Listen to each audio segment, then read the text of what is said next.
तो ये जो गोपियां हैं, इन गोपियों का चरित्र और उनका विस्तार पूर्वक परिचय देना परमावश्यक है आप सब लोगों को।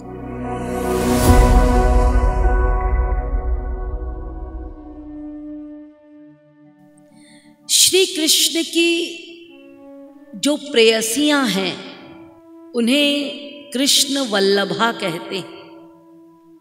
ये श्री कृष्ण की प्रेयसियां दो प्रकार की हैं, एक स्वकीया और दूसरी परकीया। स्वकीया वल्लभा वो हैं जिनका श्री कृष्ण के साथ धर्म अनुसार पाणी ग्रहण हुआ है, विवाह हुआ है। श्री कृष्ण जी ने जिनका पाणी ग्रहण किया है, जिनके साथ विवाह संपादित हुआ है, ये सब स्वकीया कांता हैं श्री कृष्ण की। जैसे द्वारिका की 16,108 पट महिषियां, ये सब श्री कृष्ण की स्वकीया कांता कहलाती हैं। और इन 16,108 स्वकीया कांताओं में 8 प्रमुख हैं। रुक्मिणी, सत्यभामा, जाम्बती, कालिंदी, शैव्या, कौशल्या, भद्रा, माद्री। ये 8 प्रमुख स्वकीया कांता हैं। और इनमें भी श्रेष्ठ 2 हैं, रुक्मिणी एवं सत्यभामा। स्वकीया कांता सब हैं, लेकिन रुक्मिणी एवं सत्यभामा नित्य सिद्धा स्वकीया कांता हैं। ध्यान दीजिए,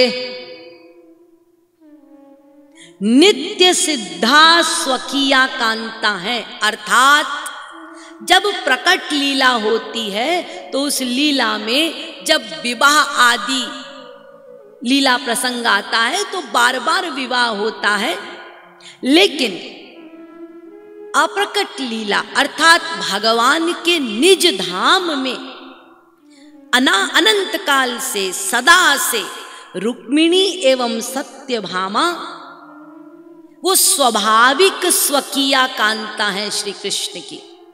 स्वाभाविक, उनको कोई तप जप नहीं करना पड़ा, वो स्वरूप शक्ति युक्त हैं और परमानेंट स्वकीया कांता है रुक्मिणी और सत्यभामा। और श्री कृष्ण भी स्वाभाविक उनके पति हैं, मान्य पति हैं। और परकीया माने, परकीया वो हैं जिन जीवात्माओं ने कृष्ण प्रेम किया और कृष्ण प्रेम की खातिर लोक लाज त्याग कर आत्मसमर्पण किया, अपने आप को आत्मसमर्पित किया श्री कृष्ण को, अपने आप को बेच दिया श्री कृष्ण के हाथ, कोई परवाह किए बिना। और ये प्रेम की ध्वजा है, ये परकीया भाव की गोपियां, इसलिए उनके प्रेम के अधीन होकर, प्रेम में बंधकर श्री कृष्ण भी उनको अपनाने के लिए बाध्य हो जाते हैं। उनका प्रेम ऐसा है कि श्री कृष्ण को उन्हें अपनाना ही पड़ता है, उनके वशीभूत होना पड़ता है। तो ये जो परकीया भाव की गोपियां हैं, ये 2 प्रकार की हैं। एक है कन्यका और दूसरी है परौढ़ा।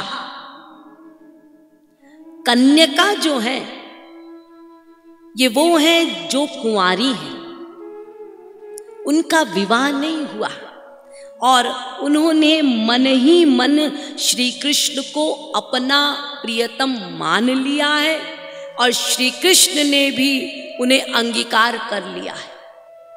ये है कन्यका। और दूसरी है परौढ़ा, परकिया भाव की परौढ़ा। परौढ़ा वो है जिनका विवाह हुआ है गोप कुमारों के साथ, लेकिन वो मन ही मन श्री कृष्ण को ही अपना पति मानती हैं और उनका मन सदा यही चाहता है कि वो श्री कृष्ण ही हमें अंगीकार करें, वो हमें सदा सदा को अपनाएं। ये परौढ़ा परकिया भाव वाली। बहुत ध्यान से सुनिए।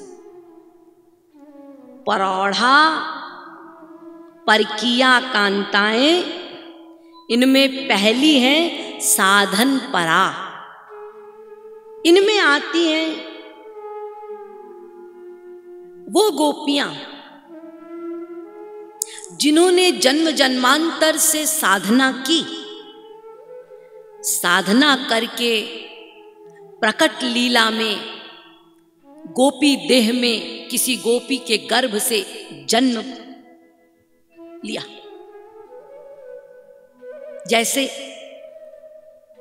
साधन परा के अंतर्गत हैं ऋषि परा, परकिया भाव की गोपियां। ये ऋषि परा कौन है? ये दंडकारण्य के ऋषि मुनि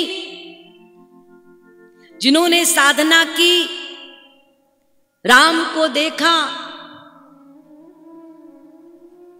मोहित हो गए और आत्मा से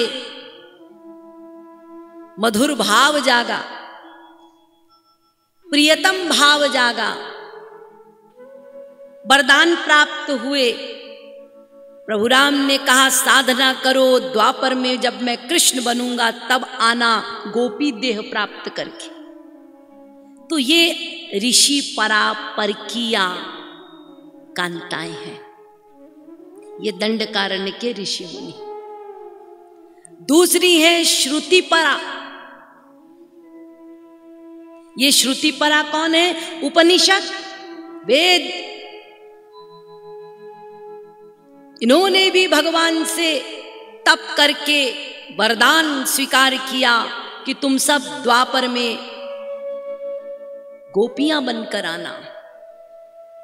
इन सब पर भी कृपा हुई, साधना की उपनिषदों ने, वेदों ने, और ये सब श्रुति परा गोपियां बनी। ये साधन परा है, इन सब ने साधनाएं की हैं। तो पहली ऋषि परा, दूसरी श्रुति परा और तीसरी साधन परा के अंतर्गत तीसरी गोपी है रागानुगा साधन सिद्ध गोपी। अर्थात वो जीव जिन्होंने रागानुगा भक्ति की है, श्री कृष्ण राधा कृष्ण की भक्ति की है गुरु के अनुगत्य में,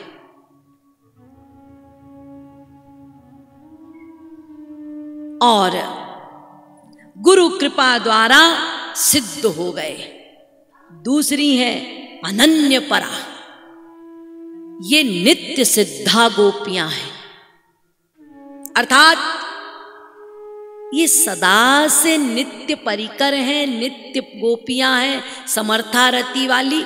इनको कोई साधना नहीं करनी पड़ी, ये स्वरूप शक्ति से युक्त हैं, या यूं कह लीजिए स्वरूप शक्ति का प्रकाश है, या यूं कह लीजिए कि राधा रानी की ही प्रतिमूर्तियां हैं, उनकी काय व्यू रूपा है। तो जो सदा से नित्य सिद्धा है, नित्य परिकर है, समर्थारति वाली गोपियां हैं, जो राधा की ही प्रतिरूपा है, स्वरूप शक्ति का प्रकाश है, उन्हें कहते हैं नित्य सिद्धा गोपियां। यही नित्य सिद्धा गोपियों को सखी कहा जाता है। साधन परा सखी नहीं हो सकती, ऋषि परा, रागानुगा साधन सिद्ध, श्रुति परा, ये सब गोपी कहलाएंगी क्योंकि इन सब ने साधनाएं की हैं। ये नित्य सिद्ध नहीं है, साधन करके, साधना करके सिद्धि प्राप्त हुए हैं, वरदान प्राप्त हुए हैं या गुरु कृपा से सिद्ध हुए हैं। ये सब नित्य सिद्ध नहीं, इसीलिए इनको गोपी कहते हैं, सखी नहीं। लेकिन जो गोपियां नित्य सिद्धा हैं, गोलोक की, जो समर्था भाव की निष्काम गोपियां हैं, श्री राधा कृष्ण के स्वरूप शक्ति का प्रकाश है, राधा रानी की प्रतिमूर्तियां काय व्यू रूपा हैं, वही है सखी। इनमें भी प्रकार हैं, एक है सखी, दूसरी है नित्य सखी, प्राण सखी, प्रिय सखी, नित्य प्रेष्ठा सखी। इन्हीं सखियों की आराधना करने को श्री महाराज जी कह रहे हैं। गोपी, राधा और राधा रमण ये तीनों एक हैं। क्यों कहा? साधन परा जो है वो स्वरूप शक्ति से युक्त नहीं है, इसीलिए वो राधा एवं राधा रमण के रूप नहीं है। इसलिए उन गोपियों की उपासना नहीं करनी, उनको एक नहीं मानना। गोपी, राधा, राधा रमण तीनों हमारे प्राण हैं। यहाँ पर श्री महाराज जी का संकेत है कि जो गोलोक की समर्था भाव वाली निष्काम नित्य सिद्धा सखियां हैं, जो श्री कृष्ण राधा कृष्ण के स्वरूप शक्ति का प्रकाश है या राधा रानी स्वयं ही बन गई है, वो सखियां राधा एवं राधा रमण तीनों एक हैं, उनमें कोई भेद नहीं। ये तीनों ही आपके जीवन है, प्राण है। इन तीनों की उपासना राधा एवं राधा रमण की उपासना ही मानी जाएगी।